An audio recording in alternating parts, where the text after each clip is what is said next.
Azeflaouen, bonjour. Dans la troisième partie de l'entretien accordé au quotidien marocain L'Opinion, nous avons abordé la position du Maroc vis-à-vis de l'Algérie, vis-à-vis d'abord du régime et vis-à-vis du peuple algérien et de l'opposition politique algérienne.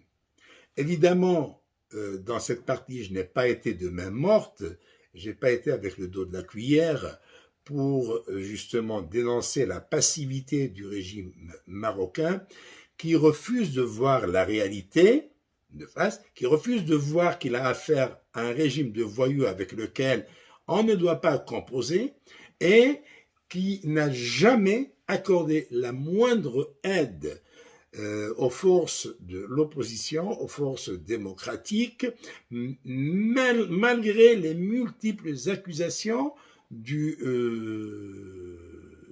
la bande de pouvoir d'Alger qui n'arrête pas d'accuser le Maroc de financer, d'entretenir des opposants, des mouvements politiques, notamment le MAC et Rachad, classés par les voyous d'Alger comme étant des organisations terroristes. Alors, je vous souhaite une bonne écoute et écoutez ce que j'ai dit du régime marocain. En plus de la main tendue de la plus haute autorité du royaume, en la personne de Sa Majesté le Roi, que pourrait faire le Maroc pour ramener le régime algérien à la raison? Non, écoutez, le Maroc se trompe lourdement. Le Maroc se trompe lourdement parce qu'il ne connaît pas la réalité des gens qui sont à la tête de l'Algérie.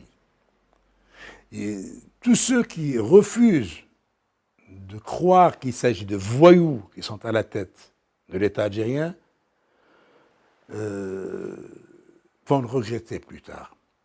Oui, ils vont le regretter. Le Maroc risque de subir une agression, de subir n'importe quoi. Déjà, actuellement, que fait le régime d'Alger?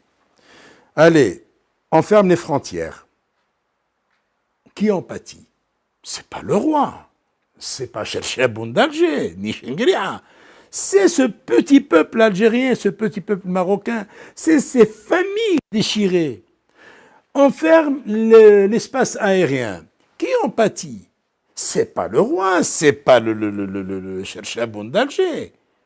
C'est cette communauté algérienne qui vit au Maroc et qui ne peut plus se déplacer pour aller rendre visite, voir sa maman, voir son papa, voir son frère, sa sœur. Et idem, on ne pense pas aux Marocains. Allez, on ne pense pas aux Marocains, c'est leur problème. Je pense aux Algériens qui vivent au Maroc. Je pense à cet Algérien qui vit à Oujda et qui autrefois acceptait de se rendre jusqu'à Casablanca, faire 700 km, prendre l'avion, aller jusqu'à Oran. Puis d'Oran, il prend la route pour aller à Mrnia, alors qu'il y a à peine quelques kilomètres entre Oujda et Mrnia.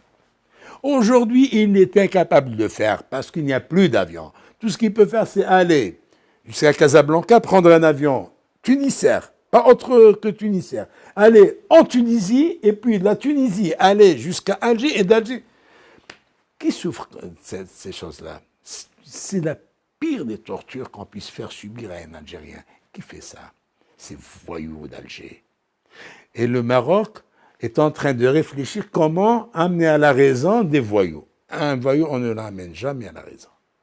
Le Maroc, malgré les accusations d'Alger, qu'il aide le MAC, qu'il aide le Rachad, qu'il aide les opposants, qu'il finance, ceci, alors que le Maroc n'a pas aidé, ne serait-ce que moralement, l'opposition algérienne, les mouvements, le mouvement de termination kabyle.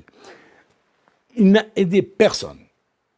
Il n'a aidé personne, ne serait-ce que moralement. Et il attend à ce que les voyous soient amenés à la raison.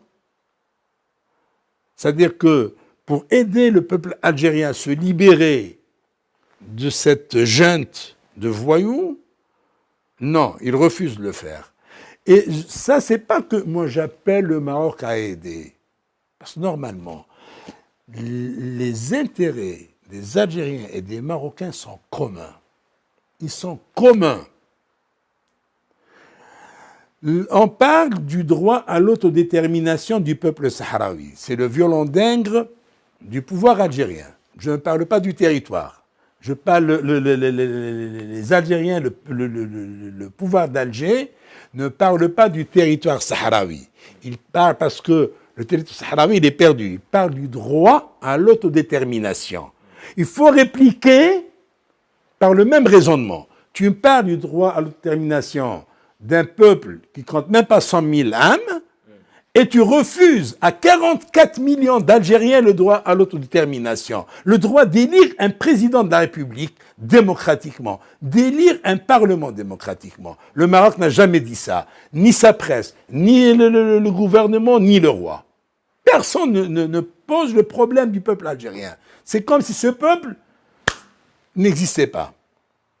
Ce peuple n'a pas le droit à une aide internationale. Heureusement qu'il y a les organisations internationales des droits de l'homme. Heureusement qu'il y a les ONG qui défendent ce peuple algérien, qui le soutiennent.